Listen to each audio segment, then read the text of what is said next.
we're going to have a bunch of slides here, and basically I'm going to go where all of the arrows are here. Let's inspect this frame that has just been pulled out of the hive. Up in the top left where it says honey, you'll see that that comb looks a little darker than where the brood is. That is honey stores that allow the nurse bees to get that honey and to feed the egg and pupa on that there. Those empty cells, let's look at the top right where it says empty. That could be where Varroa was, where they uncapped it, the worker bees, and discarded that pupa on that there, all right? You see that there's many empty cells. This could be an egg-laying issue for the queen, that the queen is beginning to fail. So that could be another issue that's there.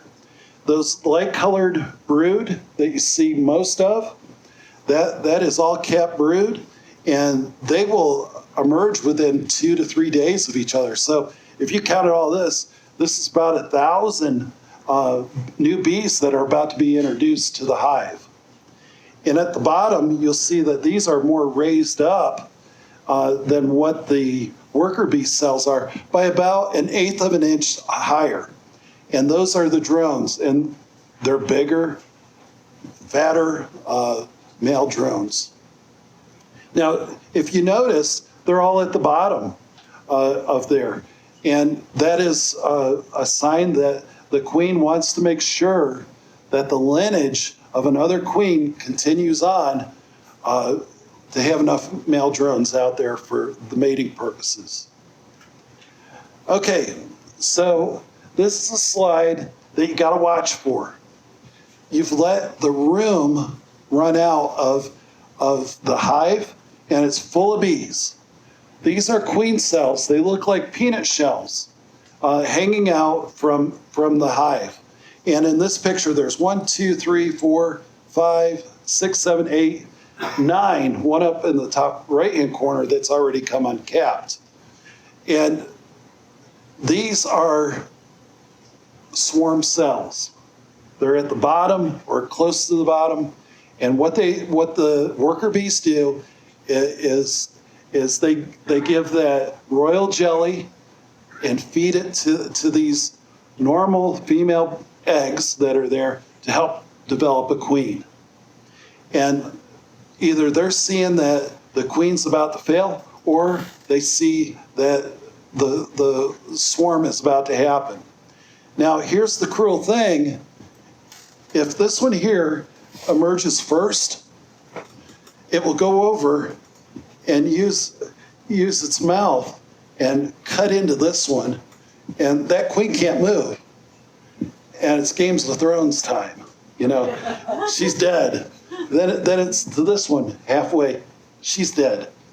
This one, it's dead. And by the time she gets done, she's cleared them all out.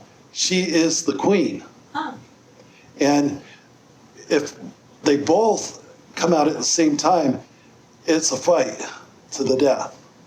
And so then they'll go, whoever the winner of that is goes and kills the other queens. You'll never, ever see several queens in one hive. One will take the other out. Okay, here is just some more looks at the queen cells, drone cells, even have some drone cells on there. Okay, so this is really magnified, but that's what an egg looks like right there.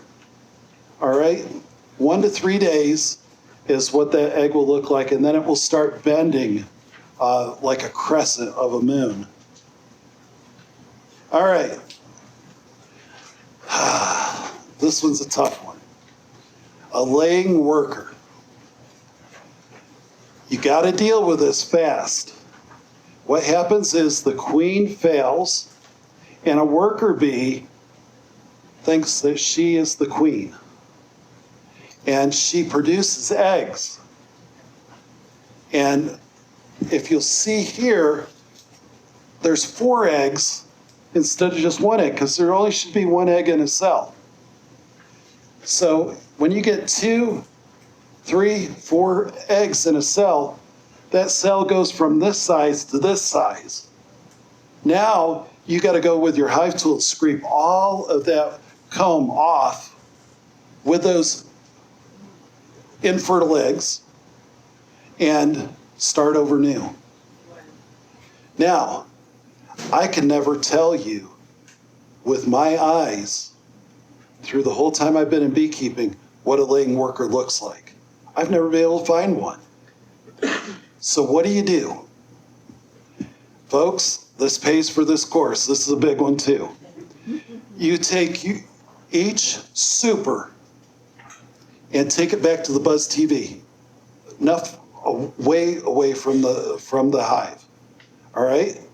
And you shake all those frames of bees on the ground, or they'll fly off.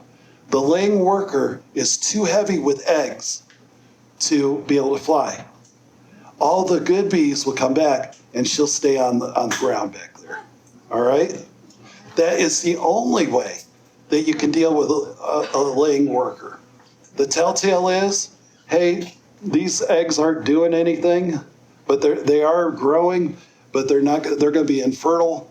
So they're going to be really big comb, not this size, but 3 or 4 times the size. You got to go through, scrape all of that out. And you're going to say, man, all this brood, it ain't brood. These are going to be misfits at best. And then start over at that point.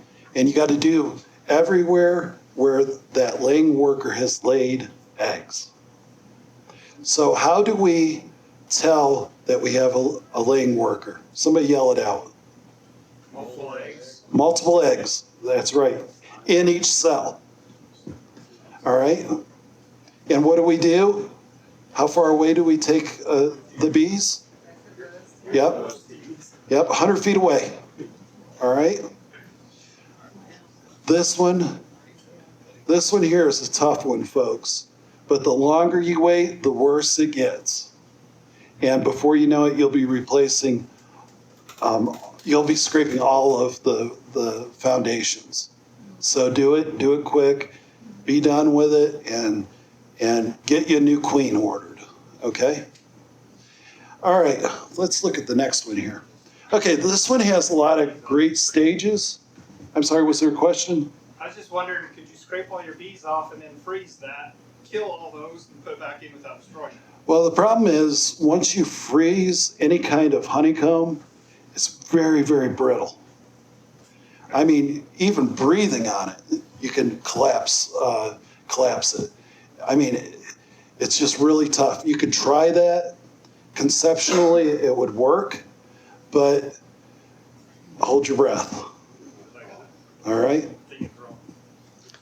Okay, so we can see some eggs down here on the left bottom, and then we can see all the various stages going around, even to when it is capped, which is all the way on the far right there, on the near the bottom.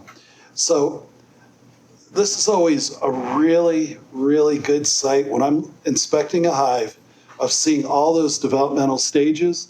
I know my queen is doing a fabulous job within the hive. And hey, after I've seen that, I don't need to look any further. I close it on up and move on, except for those that want to get in it every day. And I know a couple of you, I've seen that fear factor in your face. He's found me. So we will have a confessional open afterwards, and you can come confess, all right? All right. This is what I was talking about as a bullseye. You have your honey up on the corners and across the top. You have some new honey on the bottom corners. So that will be completely encircled, the brood, with honey. And this is something that you'll see time and time again. Now, one thing that I do see on this is several blank areas. Either one, I got varroa, or 2, I got a queen that has problems. You see what I'm saying?